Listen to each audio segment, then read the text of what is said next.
Alhamdulillah, salatu wassalamu ala sayyidina Rasulillah sayyidina Muhammad ibn Abdullah wa ala alihi wa sahbihi wa man wallah, amma ba'd. Faqala Abuya As-Sayyid Muhammad bin Alwi bin Abbas bin Abdul Aziz Al-Maliki Al-Hasani fi kitab Khasaisil Ummah Muhammadiyah la anqala qala radhiyallahu ta'ala anhu wa nafa'ana bihi wa bi ulumihi fid dharain amin. Takhsisut taharati bil ma'i wa dzalika anna man madha minal umami kana fi syara'ihim wujubul iktisari 'alal ma'i fi taharati wa 'adamu jawazil iktifa'i bi ghairihi fa idza 'adima ahaduhumul ma'a fala lam yusalli hatta yajidahu thumma yaqdiya ma fatahu. Ammal ummah muhammadiyatu fa innallaha ta'ala ja'ala lahal arda tahura fa ayyuma rajulin atas salata wa lam yajid ma'an wajadal arda tahuran kama thabata fis sahih. Hadirin hadirat yang dimuliakan oleh Allah Subhanahu wa taala, melanjutkan istiqomah kita setiap malam Selasa. Kita akan membahas keutamaan yang hanya dimiliki oleh umat baginda kita Nabi Muhammad sallallahu alaihi wasallam dibanding umat-umat terdahulu. Pada minggu kemarin kita sudah membahas tempat ibadah, maka pada malam hari ini akan dimulai pembahasan, yaitu pengkhususan bersuci dengan air saja. Jadi syariat di dalam agama bagi umat-umat terdahulu, mereka apabila ingin beribadah kepada Allah maka wajib bersuci, dan bersucinya hanya harus wajib menggunakan air saja, tidak boleh yang lain.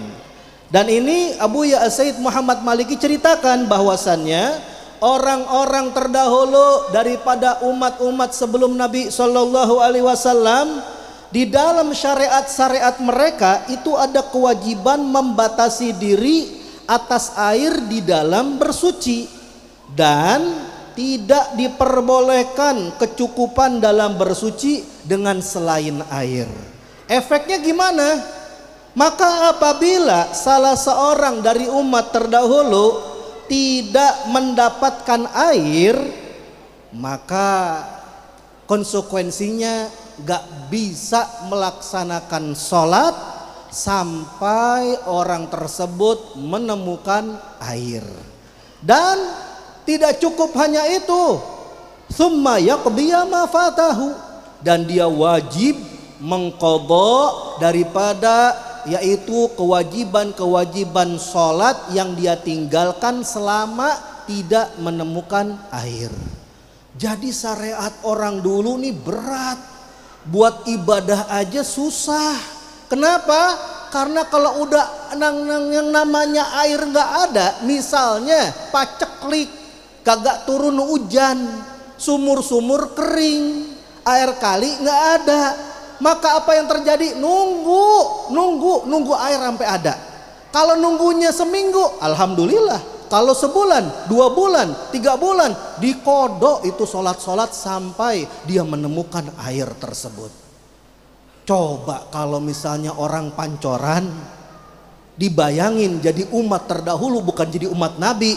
Ah Ustadz, itu mah kan kalau kagak ada air, alhamdulillah di Jakarta Selatan mah banyak air. Iya, cuman masalahnya air itu bukan berarti harus secara hissi, tapi secara syar'i juga bisa. Maksudnya apa, Ustaz? Air ada, tapi buat minum gimana? Ada air segalon, kalau dipakai buat wudhu, buat mandi wajib, habis. Buat minum nggak ada, bisa mati kehausan. Atau misalnya ada air tapi dia dalam keadaan sakit, kalau pakai air sakitnya tambah parah, bahkan sembuhnya bisa lama. Maka gimana ini hukumnya? Atau misalnya orang Pancoran jalan-jalan, ngapain? Healing kata orang sekarang. Kemana? Ke hutan. Masya Allah, gak tanggung-tanggung ke hutan. Iya, nyampe hutan, saatnya sholat mau wudhu ke kali, di kali ada buaya, di perjalanan ada macan, ada singa. Kalau maksain wudhu mati konyol. Ini gimana hukumnya seperti ini? Nah, kita ini alhamdulillah nggak jadi umat terdahulu.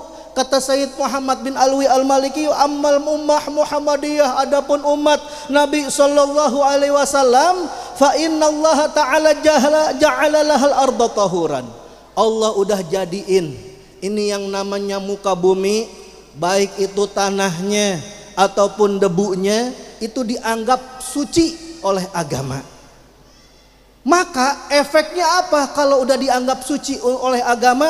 Di mana saja, kapan saja seseorang mendatangi itu yang namanya ibadah sholat, kemudian dia gak dapetin air tapi wajib sholat, maka apa yang terjadi? Maka kalau air kagak ada, dia sudah menemukan gantinya. Berupa apa? Tanah, debu yang gak ada najisnya, yang belum dipakai buat tayamum, bisa dipakai itu yang namanya tanah atau debu untuk bersuci, sehingga kita bisa melaksanakan ibadah sholat. Dan ini sudah dijelaskan di dalam hadis. Bahkan Al-Quranul Karim telah menjelaskan kepada umat Nabi sallallahu alaihi wasallam, firman-Nya di dalam surat Al-Baqarah, wa in kuntum marda, apabila kalian dalam keadaan sakit, au ala safarin, atau dalam bepergian, au jaa ahadun minkum minal ghaiti, atau datang kalian dari tempat buang air, au lamastumun nisaa, atau kalian menyentuh perempuan yang bukan mahramnya, batal, akhirnya mau ibadah gimana? Walam tajidu ma'an, kemudian kalian tidak ini menemukan yang namanya air, Allah kasih tuh yang namanya keringanan. Apa?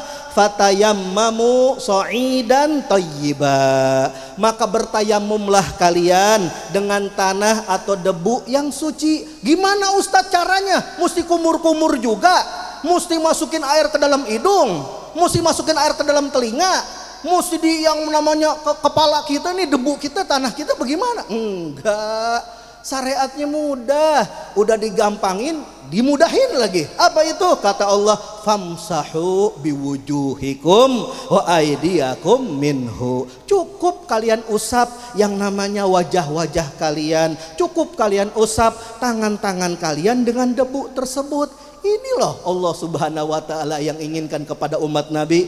Ma yuridullahu liyaj'ala alaikum min haraj.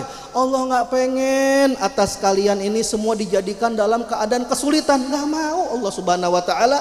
Walakin yuridu liyutahhirakum waliyutimma ni'matahu alaikum la'allakum tashkurun. Akan tetapi yang diinginkan oleh Allah subhanahu wa ta'ala, ingin mensucikan kalian, ingin menyempurnakan nikmat Allah atas kalian, agar kalian ini menjadi orang-orang yang bersyukur.